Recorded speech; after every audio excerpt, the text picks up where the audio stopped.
Part 2. The Daughter Who Survived Her Mother. Welcome to GentleMends, a space where silence ends and healing begins. In Part 1, we face the painful truth about mothers who injure their daughters through denial, pride, and spiritual hypocrisy. But in this episode, the focus shifts to the daughters who learn to survive what they could not change. This conversation is for every woman who has carried pain quietly, for every heart that still flinches at the sound of her mother's voice, and for every soul that learned how to be strong long before she felt safe. Here, we honor the survivors, not for pretending to be fine, but for choosing to live, to forgive, and to heal even when the apology never came. So take a deep breath. Release the guilt that was never yours to carry. This is your space to rest, to remember, and to rebuild. Let's begin. Some daughters survive things that never get spoken in family circles. They survive the silence.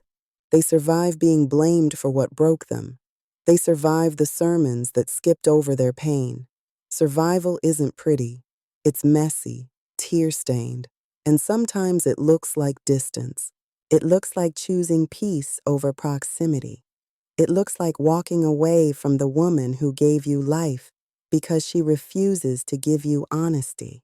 A daughter who survives her mother has learned the hardest truth of all, that love without safety is a trap. So she stops begging for conversations that only reopen wounds. She stops explaining trauma to someone committed to misunderstanding it. She stops waiting for an apology that will never sound like the truth. And when she stops, she starts to heal. Not quickly, but honestly. At first, the guilt is suffocating. The church voices echo, "Honor your mother." But no one ever taught her what to do when honoring her mother destroys her spirit. She has to redefine it. She learns that honoring doesn't always mean closeness. Sometimes it means boundaries. Sometimes it means praying for her mother's soul while protecting her own. She learns that forgiveness isn't pretending it never happened. Forgiveness is unclenching her heart so the bitterness can drain out, not to free her mother, but to free herself.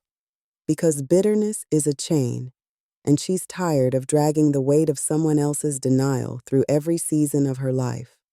Surviving her mother means reparenting herself. It means speaking gently to the girl inside who was never believed. It means saying, "I see you. You did nothing to deserve it. You are safe with me now." She becomes her own refuge, something her mother never learned to be. Slowly, she stops flinching at joy. She stops apologizing for peace. She stops needing permission to feel whole. She starts laughing again. Not the polite laugh she used to hide behind, but the belly-deep kind that vibrates with freedom. And her faith? She doesn't abandon it. She reclaims it. She separates God from the hypocrisy that misused his name. She learns that God is not her mother's performance. He is the quiet voice that kept her alive when no one else was listening.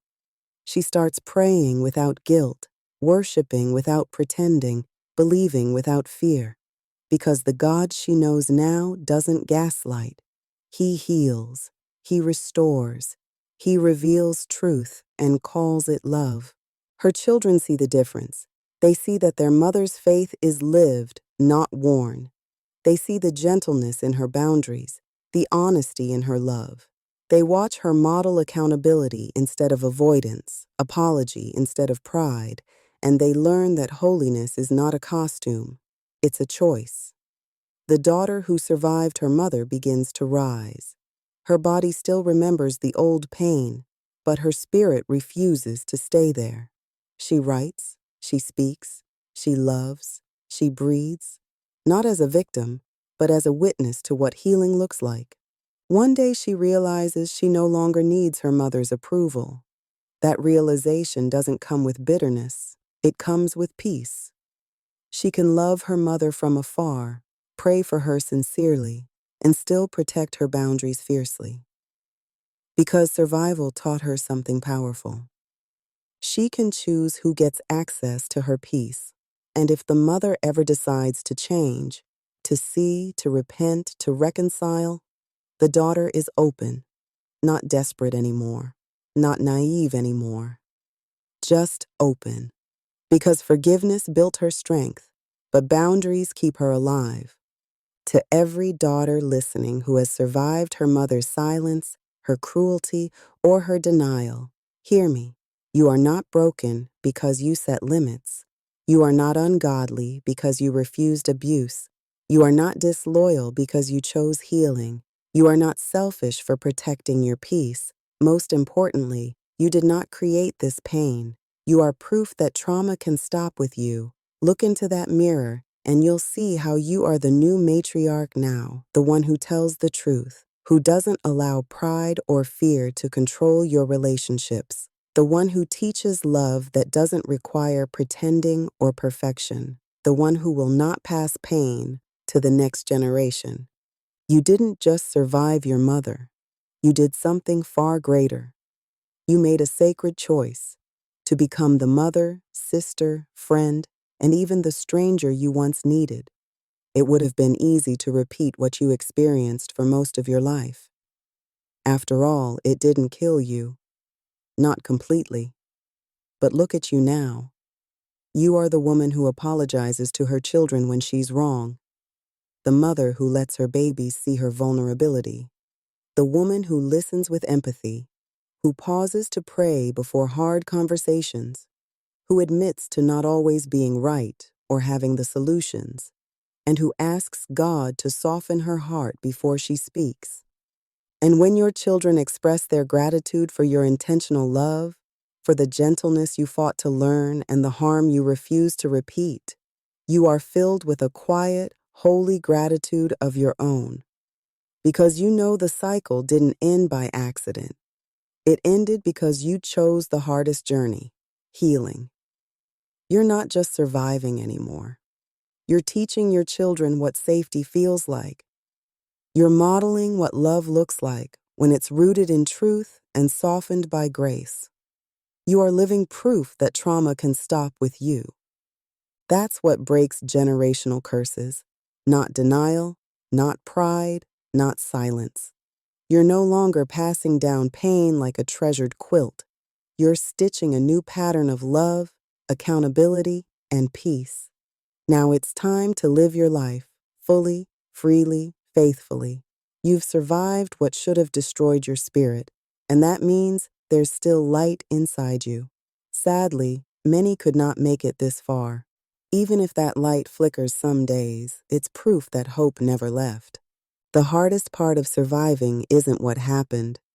It's learning how to live after, how to breathe without waiting for the next betrayal, how to love without expecting it to turn into pain, how to pray without guilt and rest without fear. Right now, take a deep breath with me. Inhale, strength. Exhale, sorrow. Inhale, the truth that you are not broken. Exhale, every lie that told you otherwise. Inhale, peace. Exhale, permission to let go. You don't owe anyone a performance of healing. You're allowed to heal quietly. You're allowed to heal slowly. And you're allowed to protect your peace without apology. If you still find yourself grieving the mother you wish you had, know this. You are now becoming her.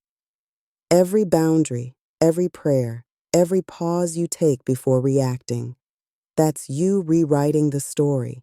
That's you breaking the curse. So tonight, rest knowing that surviving wasn't the end of your story. It was the beginning of your freedom. And as you move through this week, keep this simple rhythm. Breathe, release, rebuild. GentleMends will always be here to remind you. Peace is possible even after betrayal. And you, daughter, are living proof. If you've made it this far, you already know. Survival is not the end of the story. It's the beginning of transformation.